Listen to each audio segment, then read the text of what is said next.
Well, Al, delighted to be chatting with you. Myself and Steve Evans here. Hi, Al. How are you? Hello, how you doing? Thanks for having me. It's a pleasure. Yeah. So, how's life in? How do you pronounce it? Illinois, is it? Illinois. Illinois? Is Yeah. that how you do it? Illinois. I never know how to get. I can never get that one right. So, tell us a little bit about it. Where is that geographically in the States? I know Terry was asking you the other day, but I just can't picture it at the moment. Well, it's known as the Midwest. It's in that same section of we're about maybe 100 miles from Chicago. Right. Okay. Got you. Yeah. So it's Okay. it's the Midwest. Yeah. So, how's it doing there today? Good weather or a bit Today it iffy? is, yeah. We've just come off a fairly heavy heat wave and a couple of storms, but it's pretty pleasant today. Do outside writing and everything else you do. What are your hobbies? Is it music based, or have you got other interests as well? Well, basically, it's music, writing, and I do read a lot, primarily history and old classics. Okay, so you obviously enjoy that, and as relaxing time as well. That yeah. Yeah. Also, I play. I do some what they call turn-based wargaming. Oh, cool. Yeah.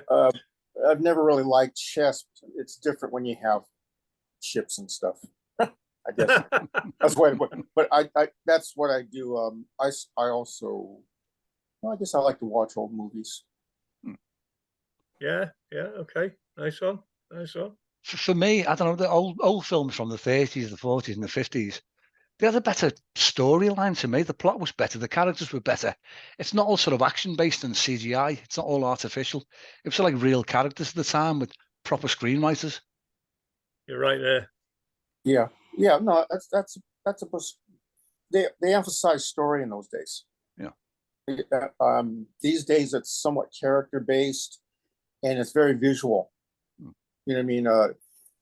You wouldn't have normally in the 50s. You wouldn't have had a chase scene go 15 minutes, It's true. right? Yeah.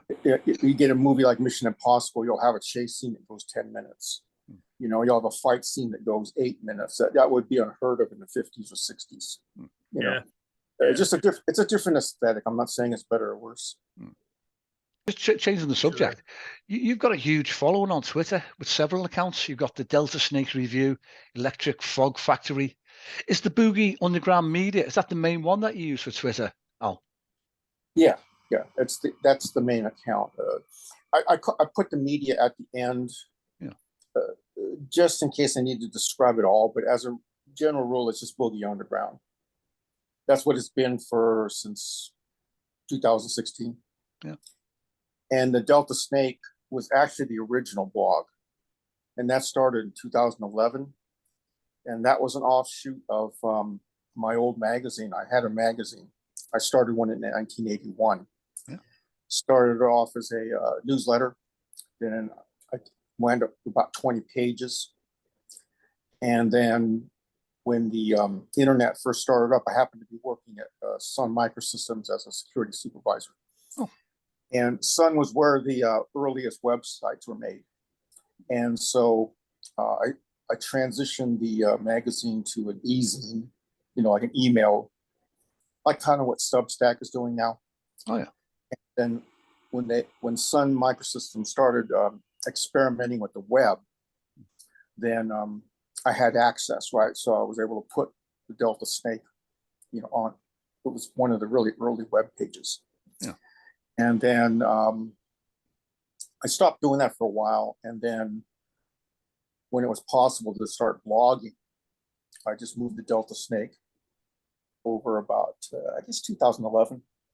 I moved it over to be a blog, and around 2016, I spun off the On the Road with Alan Ivy. And about that time, around 2011, I also started Twitter. Okay. And that's where my main following is. About 196,000, something like that. Yeah. No, Al, this may be a sad question, or maybe not. Is Ivy still around? No, she died I'm afraid she died out there in the car when I was homeless. Ah, bloody hell. Just going on to your Boogie Underground media profile, there's a link to your blog which has a massive, almost 2 million page views, and that's On the Road with Alan Ivy, you know, a homeless literacy. So can you tell us a little bit about that then, if you don't mind? Sure. On the Road with Alan Ivy was actually part of the Delta Snake blog at first. It was just one of the features, right? And so I went homeless around 2016. And then what happened was there was a certain point where I decided I better write about it, right? Because I kind of was pretending otherwise. And so I started the On the Road with Alan Ivy as one of the features of that Delta Snake review. It was just going to be one of the features. And what happened was about that time, Blogspot, which is the host for the blog, that's from Google, and Twitter,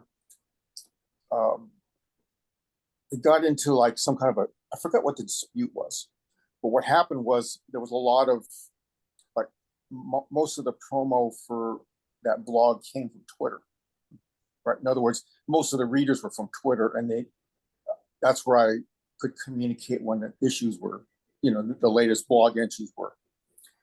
And what happened was during that dispute, there was kind of a link, the link was kind of broken, right? So the site and quite a few other blog sites were, they were flagged as harmful sites for no reason, right? Yeah. So I went through a few little odds, you know, the tricks and turns to try to get around that. But finally, I just spun the On the Road with Alan Ivy blog off onto its own blog because that was the main one I was writing.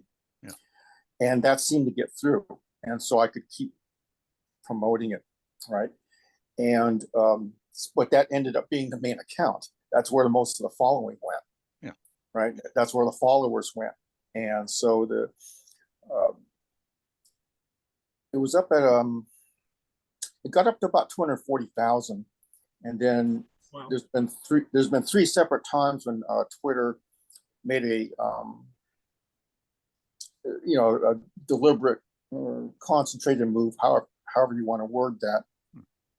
They weeded out a lot of fake followers and stuff. Oh, yeah. So everybody's totals went down. So mine over the years dropped down to like 180,000, but then it built up. It's been recent, you know, like the last couple of years has built back up to 196,000, and it's still kind of climbing. Well, huge following. I don't know. I mean, it's hard to say. You know, like for example, I have TikTok, Clapper, and you know other social media accounts that I don't put a huge amount of effort into them, but it's due diligence, right? It's free publicity. Yeah. And you know, so I see on these young people on TikTok, they got 1 million followers. Yeah, 2-minute videos. 5 minutes. Yeah. They're like TV shows. So I look at mine and it's like, well, 196,000 may not be a whole lot very impressive with that. But by the same token, I had to gain that following through writing, you know, and doing things besides, you know, doing 15-second videos and stuff that were, you know, so it's a shall we say, it's a different achievement. Okay. So I don't worry about not having 1 million followers because at least I know quite a few of mine read my stuff, right? In TikTok, they complain all the time about, well, I have 1 million followers, but I can't get anyone to watch my videos. It's because you know, if you clown around or you're doing these certain types of controversial things, you're not really going to build a true following. True. Whereas there's people that have been reading my blog for 10 years, right? So it's a different audience, and you know, so I don't worry too much about the following and the whole count thing. Okay. You know, it's not that important. I've been dipping in and out of your blog for a few years now, following you on Twitter, really enjoying it. But as well as the blog, you've got your own YouTube channel with the Electric Frog Factory, and that's home of several projects, including music by Handa McGraw International. Tell us about this. Is this a partner of yours, Mr. or Mrs. McGraw? Oh, Mr. McGraw. His name is Mark McGraw. Okay. Right. He was in my junior year. I became editor of a school newspaper. That's why I have this. Why I continually write since then. Right. And he was part of the staff, and he was in the music. Right. We were both in the music, and we became best friends. And one of the things I ended up doing was I ended up starting playing instruments again. I had played some instruments before, so he got me into guitar playing and stuff. And so, in other words, we're all high school friends. Yeah. And then around 76, 77, I was in a punk band, right, in San Francisco. And we lost, I forget, we lost one of the members. Yeah. And I had to switch to bass anyway, because it was easier to find it's harder to find a bass player.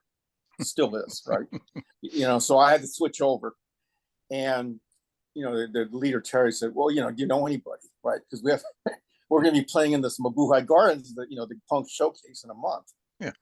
And I said, well, so I just called him up out of the blue. It had been like 7 years. And he'd been playing music in, various bands. I guess the most famous, he wasn't there with the hit, but I don't know if you ever heard of Edison Lighthouse. Oh yeah, definitely. Yeah. They had that big hit, One Fine Morning. Yeah. Yeah, right. Well, he was in that band. He was in the touring version. Wow. So that was one of his projects, right? Yeah. And so I called him up out of the blue and said, hey, look, we need a guitar player. Can you, do you mind playing punk? Yeah. Right. And then, after that, we stayed in touch. And then a little bit after that, I'd actually kind of quit music because I was doing the Delta Snake. At that point, we were on 81. Yeah. I was doing that magazine, like I told you. Yeah. And but I got interested in African percussion. Right. Girlfriend bought me an African talking drum as a present. Did you say a talking drum? Did you say a talking? Yeah. What? It's a drum where the heads are attached by strings instead of to the rim, right? Yeah. So if you squeeze the strings, the tone shifts. Okay. It's actually used as communication in Africa in addition to music, right? So I was already getting interested in African music anyway. And so, I called Mark up and said, look, I got this project I'd like to start. So, the Handa McGraw International, it actually started off as kind of an African band. Yeah. And so on the Electric Fog Factory on YouTube, numbers like Gold Coast and Madagascar, those numbers are actually just one of the first one I told you about is kind of Nigerian high life style. And the Madagascar one is actually more South African Soweto style, but I just called it Madagascar because it was Madagascar artists I was listening to, like DeGarry and others. But so we started off as an African band, and I was playing purely percussion. Yeah. And it's not what he did. He was willing to do that out of friendship and just, he's kind of interested in doing it. And I found that by that time in his life, he was into being a surf guitarist. Yeah. And he was always a good blues guitarist, right? So we started adding surf and blues numbers. And for the blues numbers, I had to switch back over to guitar or whatever, So all those numbers are there on the Electric Fog Factory. Okay. Most of the blues numbers, I'm still on guitar. But as we progressed, I actually moved over to mandolin, banjo, percussion, stuff like that. He took over more of the guitar duties. Yeah. So that's why it's so eclectic. We started off as an African band. Yeah. We did some of the surf stuff like he wanted. He continued. We started doing some Latin stuff, and so on and so on. And in fact, we're going to be coming out with another album sometime in the fall, and it's going to stay eclectic. There's going to be more electronic and stuff. Basically, it's going to be called Soundtrack Fragments, and the reason is for the videos, I've been using all these fragments, and I want it's best, since I'm pulling them from actual numbers that we have in our archive, it's best to have them there so they're copyrighted, and I can, we can draw royalties on it. Yeah, and you can use them on YouTube then without infringing any copyright. Right. You use them. I use them on YouTube. They're distributed. All the stuff that I'm talking about, you can get on Apple Music, Spotify, any of those music services. You can hear it on there. Okay. So you've also got some film shorts and audio books. You talked about The Fall. Are they coming out this year? And what's those projects all about? Well, you've seen on the Twitter, the X account, right? You've seen that I'm coming out with an extremely high volume of 15-second videos, right? Yeah. And part of that's because those are for social media and TikTok, Clapper, and, YouTube and stuff. It's actually for those shorts because that's kind of the craze. But if you notice, they're all extremely different. Some are psychedelic, some are not. And what it is, I'm actually experimenting with the camera lenses, special effects, and what have you. So, ordinarily I'd be a little more consistent in style, but I'm doing a lot of experimenting because sometime in November or December, I'm going to put my almost all my writing projects on kind of a maintenance where I steadily come out with stuff, right? But I'm not going to go hard and heavy on them because I'm going to be putting my energy. I'm going to transition to being a video filmmaking type of an operation. And so I've already got 2 10-minute films planned out. They've already been blocked out. I've already actually started filming some of the footage, but none of that's been I'm not putting any of that in the current videos, but that's the future. Starting in around November, December, I'm going to cut my activity back to about 50% writing, and I'm going to start making short films. Okay, that's something to look forward to.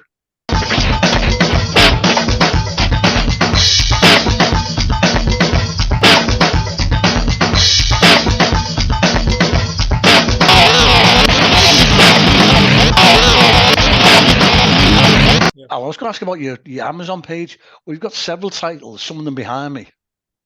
1 or 2 or 3.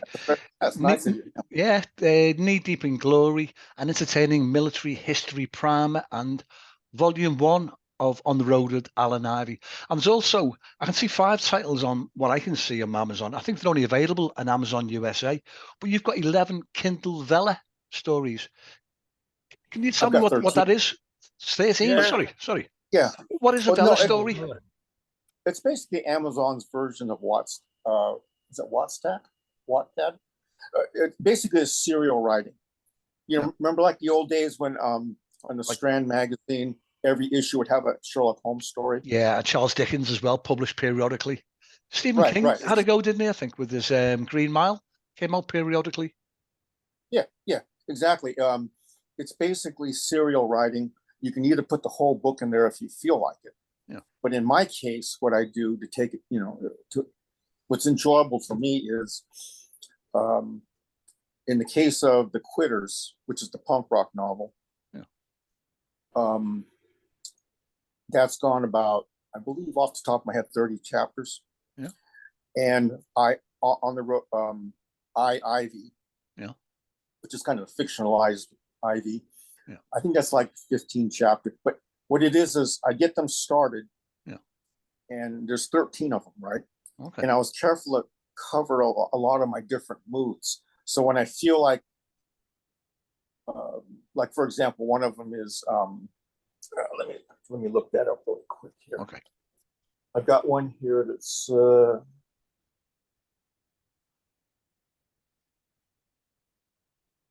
maybe I shouldn't publicize it too much. It's a private joke book. It's written under a pseudonym. But for example, there's one book that what's good with it's an exercise in the most excessive writing I can come up with. Yeah. So one of the things I used to like about 18th century novels, like Dickens, is they could make their whole paragraph was only one sentence. They were that good. They were that good. Yeah. He had that kind of genius. So like one of the Vela books under a pseudonym is this fictional writer talking about various subjects, literary subjects. He's trying to find a book. He's trying to find a plot, and I try to write the longest possible paragraph without completely going into a run-on. Yeah. So it's almost like a technical fun exercise. Yeah. And in the case of Queen Cleopatra, that's actually it's actually a satiric look at this. Well, just it's an Egyptian queen, right? Yeah. Except I've made her kind of a social media type, and she's as the adventure goes on, she starts off with the Trojan War, and so Achilles and Homer end up being sidekicks, and they start moving off to be this time detective, right? And I've got kind of Achilles is kind of like this kind of it's kind of a Rocky and Bullwinkle. Homer is kind of like a smart one. Achilles is like this kind of athletic jock, right? And they're kind of a comedy team when they go along with Cleopatra. So it's kind of like my tribute to the old Bullwinkle and Rocky cartoons, with Boris Badenov. And the Forbidden Gospels are kind of a satire on the old pseudographs of the Bible, and old ancient writings that people, it's a satire on the ones that people claim are ancient wisdom. So they're incredibly, it was actually a popular part of the blog, and I moved them over.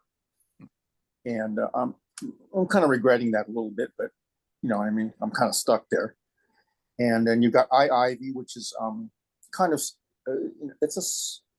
I don't know if you've read much Soseki's I Am a Cat.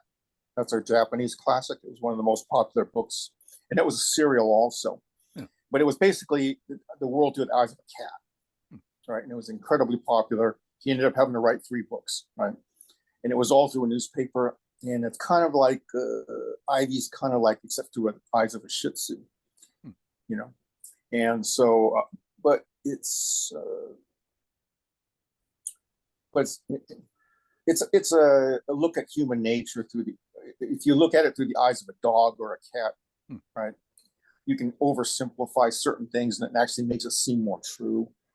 Yeah. And it's kind of funnier. But so it's that you got that, and you got the Boogie Underground, which is a satire on survivalism and futurism and dystopian. But the interesting thing about the Boogie Underground was when I did the Delta Snake magazine in '81, I did the Boogie Underground was actually simply one of the columns, and it was a satire on blues merchandising. Yeah. Right. So they talked like socialists, but they had all these commercial projects. It's hard to it may not describe as well as it is, but that's actually so the Boogie Underground and this Boogie Underground Vela book are actually a kind of a tie to the past that I maintain.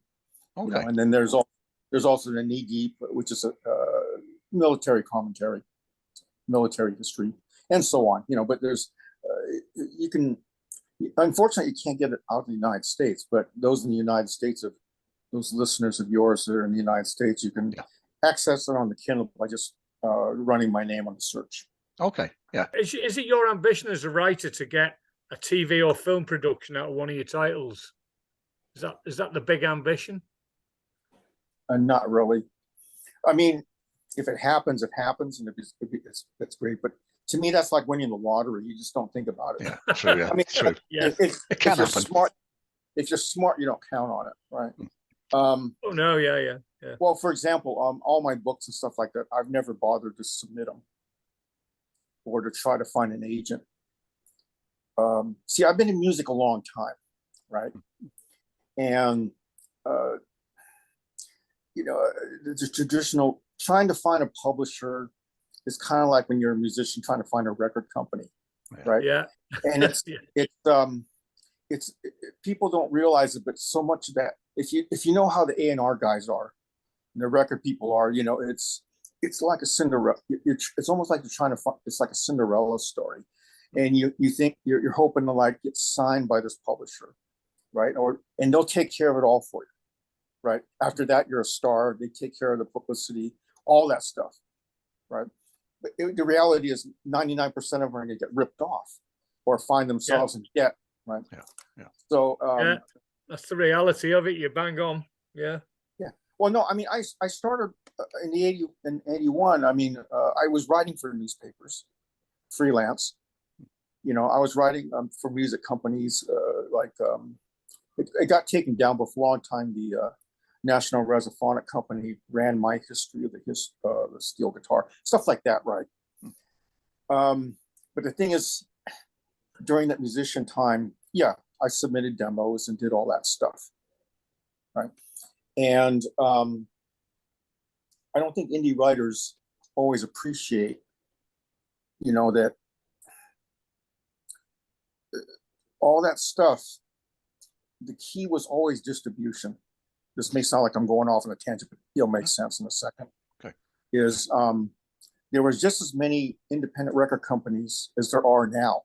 Even, you know, like right now, it seems like everyone's coming out with their own releases and stuff like that. Well, in the old days of the records, it was like that.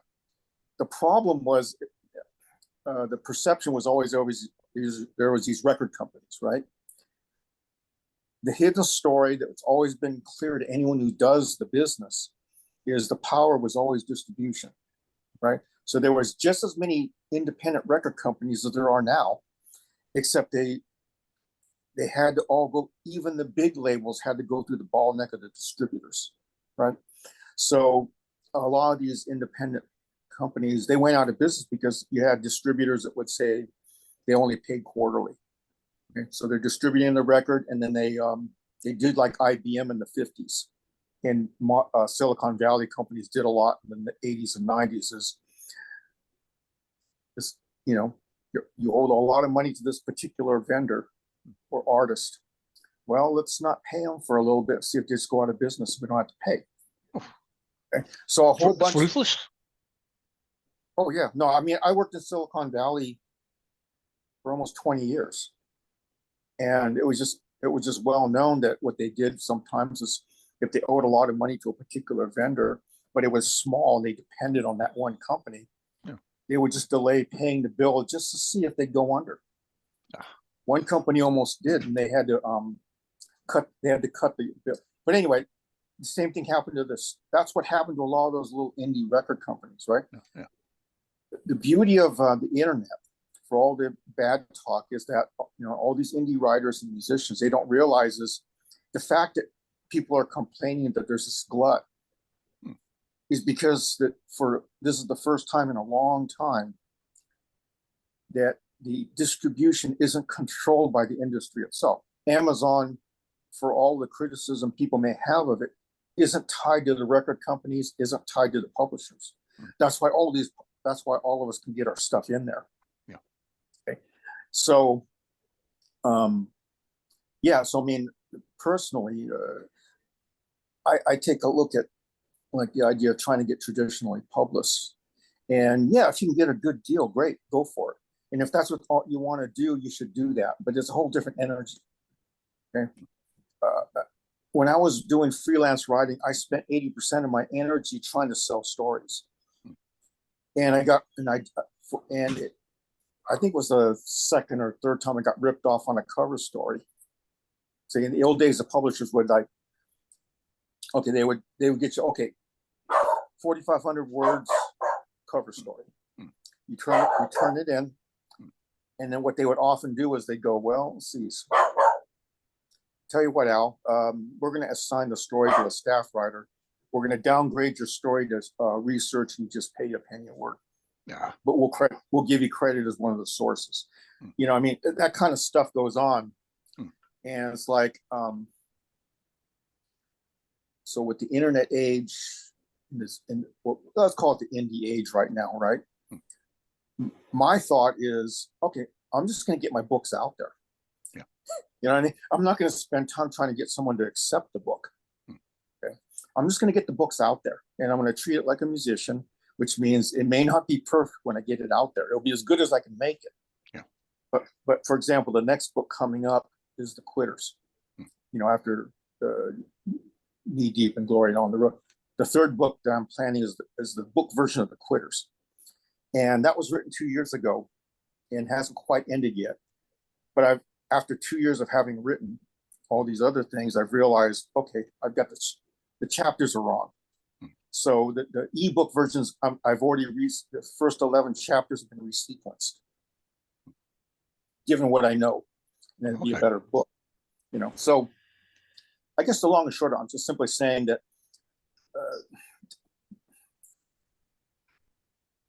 the problem with wanting to dream about getting a publisher is you'll spend maybe 2 or 3 years, you know, complaining on Twitter, you know, moaning, you know, I'm struggling with this book. I'm trying to get it perfect. It's like, do it as well as you can. And thanks to the way things are at the indie with Amazon and stuff, just get the book out. Let's say thank you very much for spending time with us.